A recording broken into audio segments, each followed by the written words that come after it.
Well, here's something that's a real eye-opener. Megyn Kelly, the journalist, former Fox News journalist, then she went over to NBC News when she got fed up with Trump, I think. She's been fired from NBC News for the most insanely, very slight, offensive speech issue. She was part of a panel, and they were discussing Halloween costumes and, I think, cultural appropriation. And as you may know, the lunatic left has an issue now with, I guess, all Halloween costumes that have anything to do with somebody being, let's say, a Mexican or a princess or a Middle Eastern person or, of course, a black person. And there was this discussion about whether it should be okay for people to go blackface for Halloween. I guess that's white people dressing up and doing face paint to look black. Or I suppose you could have black people face painting themselves to look white. I guess that would be called whiteface. And anyway, Megyn Kelly was talking about this, and she said something like, and I'm paraphrasing, but this is close, something like, when she was a kid, it was okay to dress up in blackface as long as you were sort of honoring a famous African-American TV character, movie star, or something like that. So you were just playing a role in her words. It's not like you're mocking black people to do that. It's like you were dressing up like, you dress up like the Pirates of the Caribbean, you dress up like whatever the captain's name is there, or you dress up like Peter Pan, or you dress up like, I guess, Arnold Schwarzenegger in The Terminator. Like people like to wear costumes where they dress up as sort of famous people. So maybe she was talking about that there's a character in movies that's a famous black character, like, I don't know, like Spawn. That was the superhero movie where the superhero is a black character. And, there are many, many African-American heroes in pop culture and throughout movies and comics and so on. And maybe she was talking about somebody dressing up to sort of look like one of these characters. In any case, the outrage from the left was just deafening. They went after her, accused her of being a racist, accused her of being the most horrible person ever, for daring to suggest that somebody might have a Halloween costume involving, I suppose, any form of blackface, right? I mean, I would never do something like that, but I'm part Indian. What if I go out dressed up as an Indian? I'm part Cherokee. And not 1024th like Elizabeth Warren. I'm actually way more than that Cherokee Indian. But what if I went to a costume party dressed up as an Indian? Would that be like, oh my God, you're so evil, it's cultural appropriation? But I am Indian, partly, like maybe 10%, something like that. So is that cultural appropriation or not? It turns out all these rules of the left are just insane. You can't parse the rules. They never make any sense. There's all this outrage that's just highly selective. There's not any consistent set of rules about what's cultural appropriation versus honoring the culture. So if I walk into a museum and there's an Indian headdress on the wall, well, how come that's not racist? Oh, because it's in a museum. Well, what if I put it on my head? Oh, all of a sudden that's racist. But wait, I'm part Indian. Is that not racist, or is it racist? Who can parse these rules? Nobody. So anyway, Megyn Kelly gets fired from NBC News for her blackface comments, which, frankly, if you listen to her say what she's saying, it didn't sound like she was engaged in any kind of racist attack or commentary. I think she actually condemned the practice in modern times, but said that it was okay when she was younger. I think that's what she was saying. I'm not 100% sure. But it wasn't anything like attacking black people.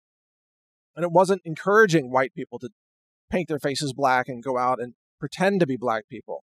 It wasn't that.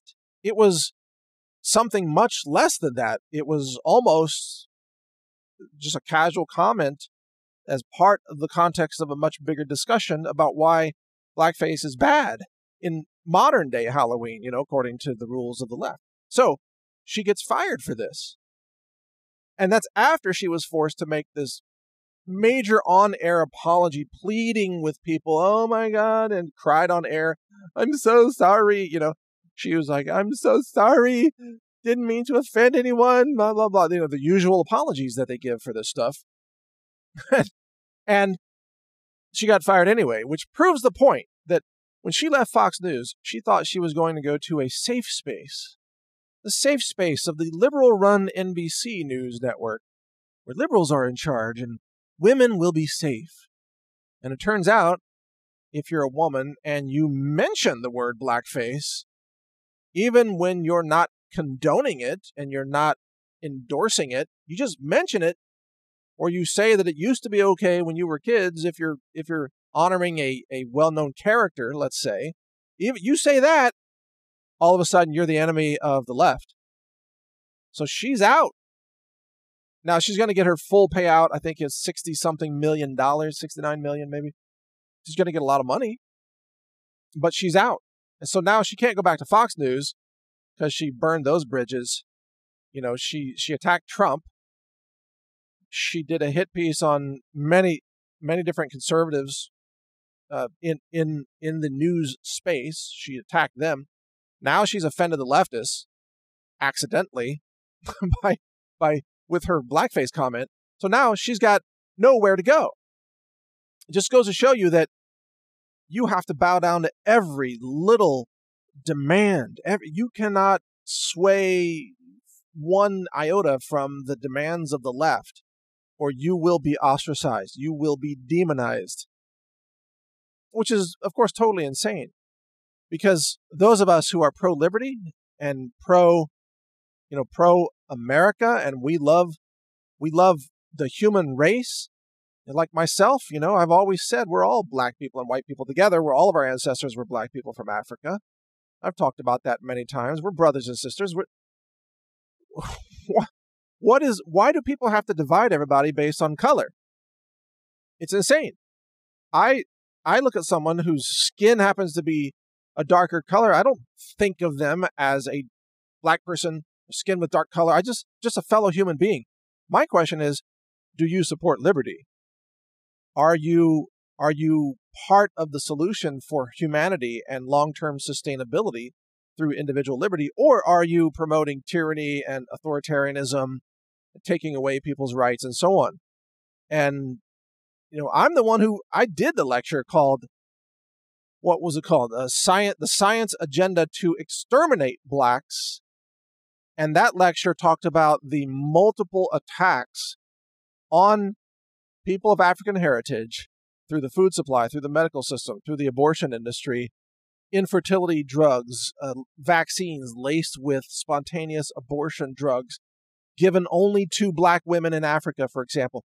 I'm the one who did the lecture on this. I have exposed all of this.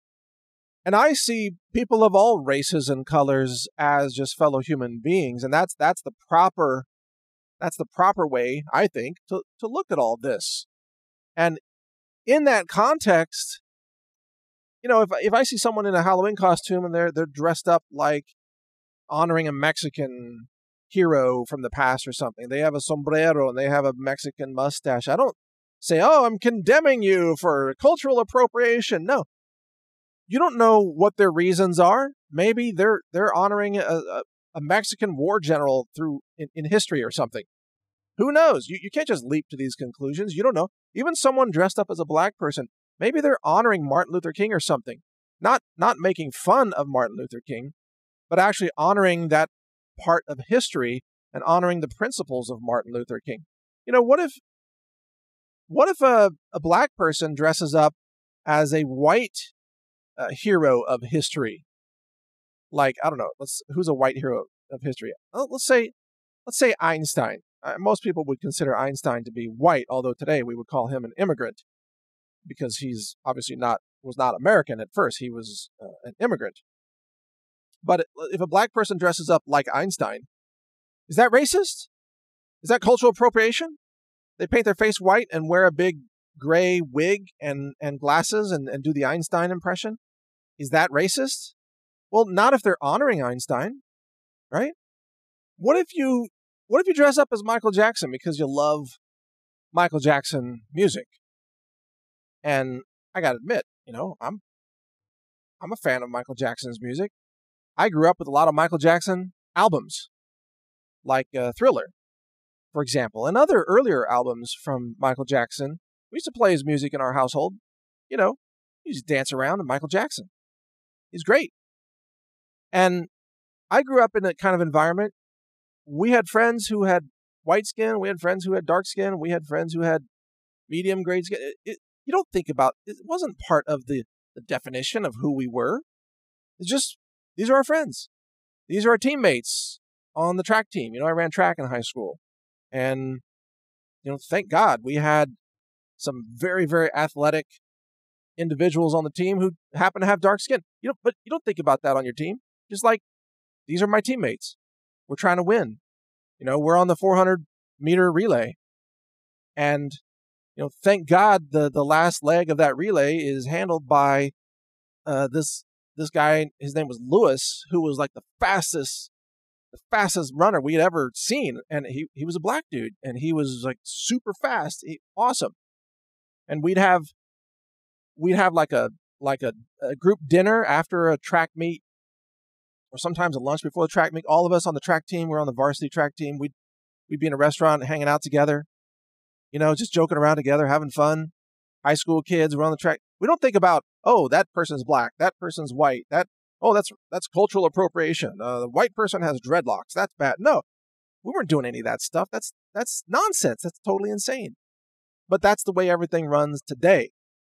I mean, we had better race relations in the 1980s than we do today, frankly. At least from my experience, I didn't have any racial issues with anybody where I was growing up, and that was in the Midwest. We didn't have any problem with people. We didn't have any racists on our team. I didn't even know any.